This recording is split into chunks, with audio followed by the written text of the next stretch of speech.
We have teams on bye. We have players completely falling off the map. I mean, these rankings you would think would kind of be set in stone by the time we get to week 11. But it's going to be difficult to go through and update these to figure out who to put in our starting lineups. Before we get into it, make sure you go down there, drop a like on this video, subscribe to the channel if you play fantasy football. If you have any questions, feel free to drop them down there in that comment section. Try to get to as many of those as I possibly can. And also, down there in that comment section, you can find a link to Underdog Fantasy. On Underdog Fantasy, when you sign up and use promo code FLOCK, they're going to match your first deposit dollar for dollar up to $100. And it's available in damn near every state now. My personal favorite line may be the less than 182 passing yards for PJ Walker on Thursday night. I know it's a good matchup against Atlanta, but come on, it's PJ Walker. Is this line really still up there? And that should be it. Let's go through. Let's dive into our first tier here. Let's go Austin Eckler at 1. With Eckler, the matchups, whatever, against the 49ers, doesn't matter. The man has 10 touchdowns the past 5 weeks. The man may be playing in an offense with no Keenan Allen, no Mike Williams, no Donald Parham. I mean, who else are they going to go to? Austin Eckler, you can make the argument he belongs in his own tier. We will slide in the next running back that's in the same game, though. Christian McCaffrey. With Christian McCaffrey, while yes, I mean, he was phenomenal the week before the bye. Christian McCaffrey looked like he was the running back one rest of season. I will be a little bit hesitant to put him ahead of Eckler for the reason that you had no Deebo Samuel that week. I mean, if we look at Deebo Samuel and Christian McCaffrey, I stand by the fact that I think these players are very similar. I mean, Deebo Samuel is a little more receiver. Christian McCaffrey is a little more running back. But outside of that, they look almost identical from an average depth of target standpoint with how they're utilized across the line of scrimmage. I think Deebo Samuel coming back in will eat into CMC just a little bit. Of course, I still have him at 2. Come on. I mean, we're not moving him that low. Just explaining why he can't be at 1.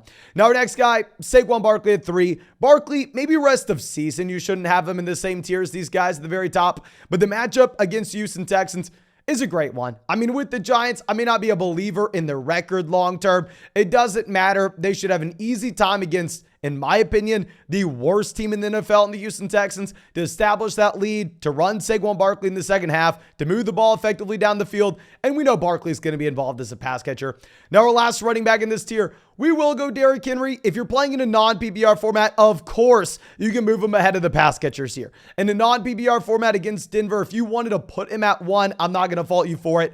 It's just when Denver has, a tougher defense than what we have with guys like Saquon Barkley going up against Houston. And at the same time, Derrick Henry's not going to be catching the ball out of the backfield. I feel like we can't have him ahead of those 3 players that can reasonably get 10 targets any given week. But now dropping down to our next tier, Nick Chubb, someone that looks very similar to Derrick Henry. You know, the week before the NFL trade deadline in our rest of season rankings, we moved Chubb ahead of Derrick Henry, expecting that maybe Kareem Hunt was moved. Well, Hunt's still here, so I think it will be difficult to have Chubb as that top tier option because he's essentially a slightly worse version than Derrick Henry, where you have Kareem Hunt consistently getting about 10 to 14 touches a game. Now, our next guy, Travis Etienne at 6. I honestly really want to have Travis Etienne as the top 5 running back. Like, if I did not have to deal with people screaming at me in the comment section about putting him ahead of Nick Chubb, I honestly would probably rather have Etienne over Nick Chubb in a PPR league. With Etienne, he looks to be a lock to go over 100 total yards every single week. We know he's a phenomenal pass catcher out of the backfield. I am not in love with the matchup against Kansas City. If you were a different running back that were maybe only involved in first and second down, of course, we would be very worried with the fact that the Chiefs may boat race the Jags here. But Etienne's going to get involved as a pass catcher in the second half regardless.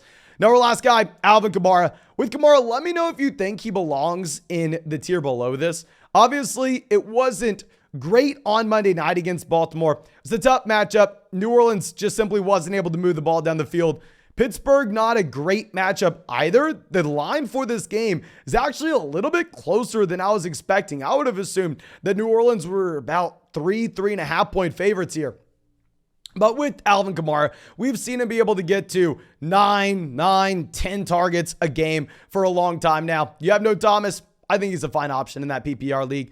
But now dropping down a tier, we're going to go Josh Jacobs at 8. The past 2 weeks, Josh Jacobs hasn't been in a great spot considering the fact that Hell, we haven't had a touchdown, but if you look at the usage as a pass catcher, he's still consistently getting 4 or 5 targets out of the backfield. But you want to see what Josh Jacobs, however, is the Las Vegas Raiders to be able to effectively move the ball down the field. Going up against Indianapolis, right now they're about 5.5-point favorites. I mean, we just saw Indy get crushed by the New England Patriots. They're hiring, Jeff Saturday to come in and be their head coach. We talked about this a little bit previously. Does seem like whenever you have a coach get fired, obviously it's not great for the long term, but you get an immediate bump the week after. I don't know if it has something to do with team morale. I don't know if it's the opposing defensive coordinator doesn't really know how to game plan for an offense they haven't seen before. So I'm very interested to see what this Indianapolis game looks like. Well, we'll get to JT a little later on here. We're going to go Dalvin Cook at 9. With Dalvin Cook going to Buffalo, I have no idea what to expect with this game. Obviously, we have the Josh Allen elbow injury. We have a lot of people on Twitter saying, you know what, it's going to be a 2 to 4 week injury. Josh Allen's not someone you can expect to be an elite level quarterback, yada, yada, yada. And then you look at Las Vegas sportsbooks. You should trust those a lot more than the people on Twitter. I'll tell you that right now. As someone on Twitter, you better be trusting the sportsbooks over me. I mean, they have the Buffalo Bills as 7.5-point favorites still. So I'm going to operate on the assumption that Allen is pretty damn close to 100%, where Minnesota is playing from behind in this contest. Dalvin Cook looks very good. The Minnesota Vikings look very good, but it's a tough matchup going up against Buffalo. Now our last guy, Kenneth Walker at 10. With Kenneth Walker, dominant. You know, Josh Jacobs, Kenneth Walker, Cordell Patterson, my 3 most drafted players this year, over 700 teams. We were hitting them over and over and over again with their cost. Now, with Walker, I will admit, he's not going to be a great pass catcher. For that reason, I don't know if we can move him ahead of someone like Dalvin Cook just yet. It's an okay matchup going up against Tampa. We've talked about this before, but I just have no idea how the NFL is asking the Seattle Seahawks to fly from Seattle to Germany. Now, I may not be a geography expert, but I can look at a map and go, it's pretty far distance. It's going to be a wild plane ride. You're asking them to play at 6:30 in the morning their time? I'm a little bit worried about Seattle here. I may be overthinking this. Now, our next tier, we have Dameon Pierce. With Dameon Pierce, if he were on the Kansas City Chiefs, if he were on any other roster, I think you could be very excited. But as it stands, even if he looks to be a great talent, the man is in the worst offense in the NFL. He's not getting heavily involved as a pass catcher. This matchup against the Giants isn't great. I know ETN looked pretty damn good against the Giants a while back. Kenneth Walker did as well. But outside of that, you haven't had a lot of big running back performances against the Giants so far this season. I'm just still going to be a little bit off of Dameon Pierce here just because the Houston Texans. Now, dropping down to our next tier, we're going to have Leonard Fournette in Germany going up against the Seattle Seahawks. With Fournette, I am still very worried. As we previously discussed, it looks like you're getting more and more Rachaad White. But what we can say is, hell, the Seattle Seahawks don't have a great defense. The Tampa Bay Buccaneers are favored in this game. In a PPR format, we've still seen Leonard Fournette be able to get those cheap receptions out of the backfield. So as you've noticed, Fournette has fallen down these rankings, and I think he will continue to fall more and more and more as the season goes on, as you just get Rachaad White gradually expanding his role. But now our next guy in this tier, James Conner. With James Conner, I know this is aggressive. I didn't love starting him last week because it was his first week back from the rib injury. I didn't really know what to expect.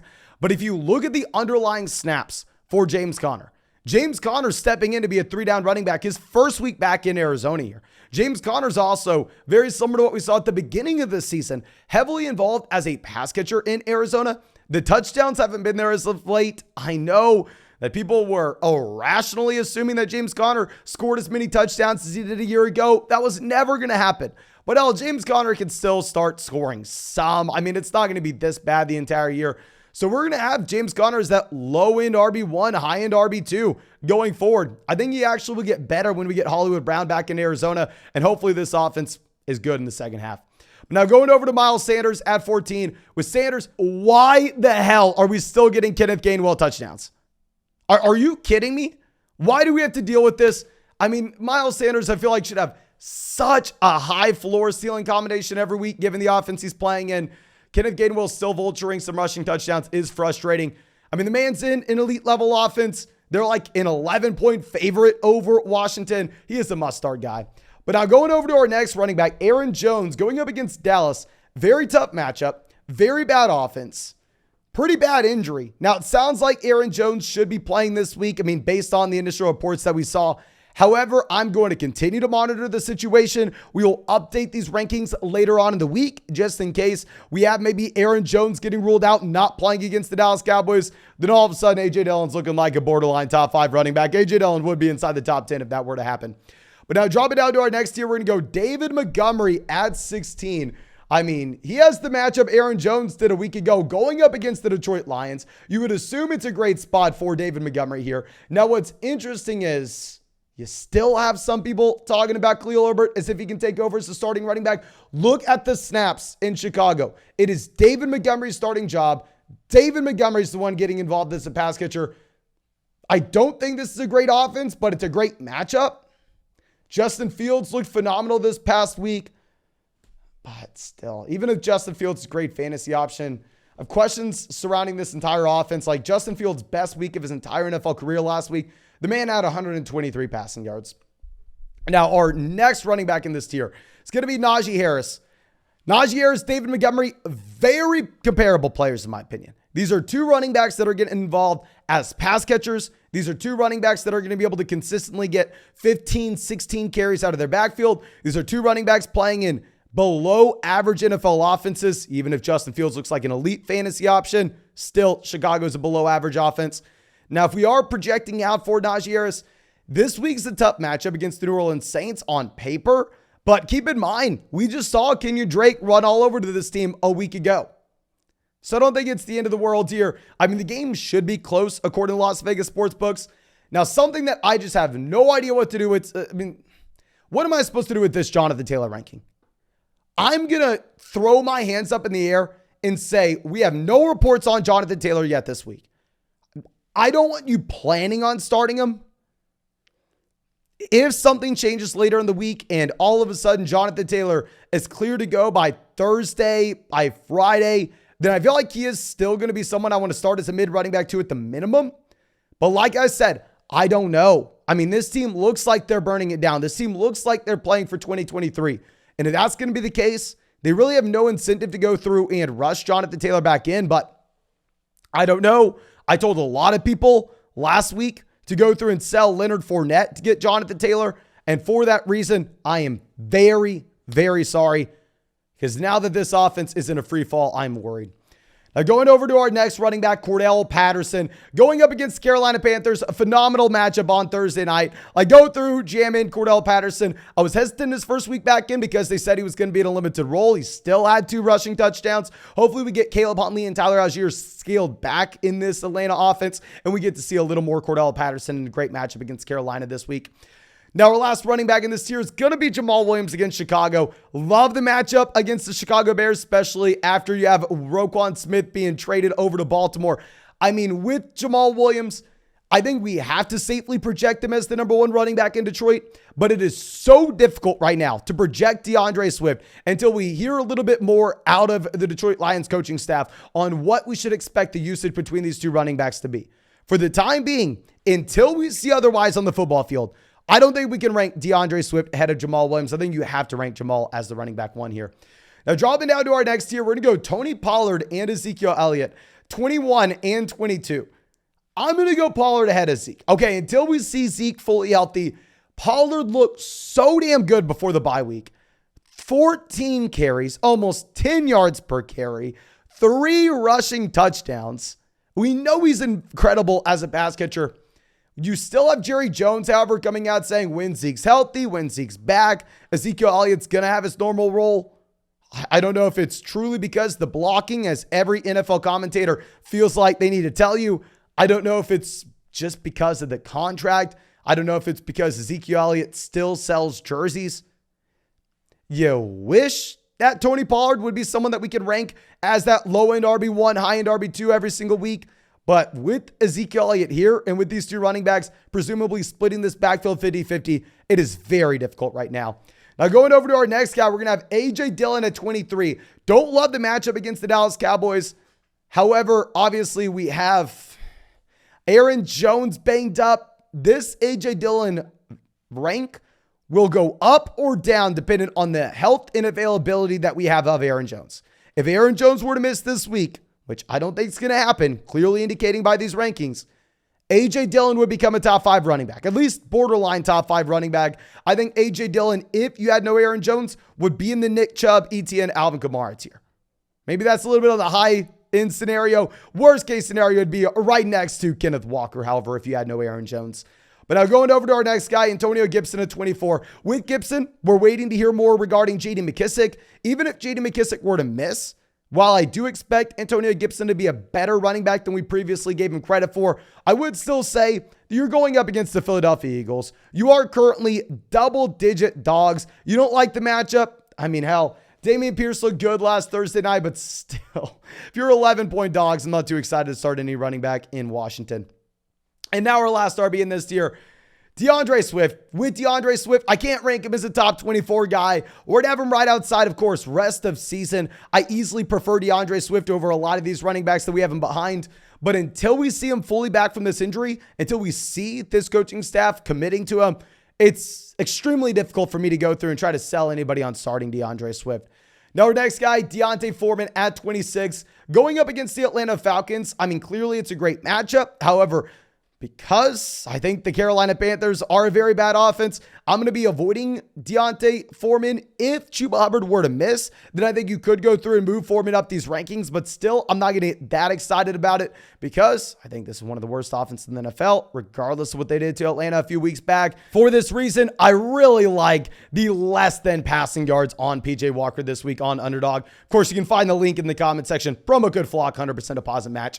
But now our next guy, Jeff Wilson, 27. Jeff Wilson, I'm ranking him as the starting running back in Miami. I think there's a lot of uncertainty here. I mean, they split the backfield 50-50 this past week. However, the man had been with the team for about 4 days. I think we assume that Jeff Wilson actually expands his role as he is more comfortable inside this offense.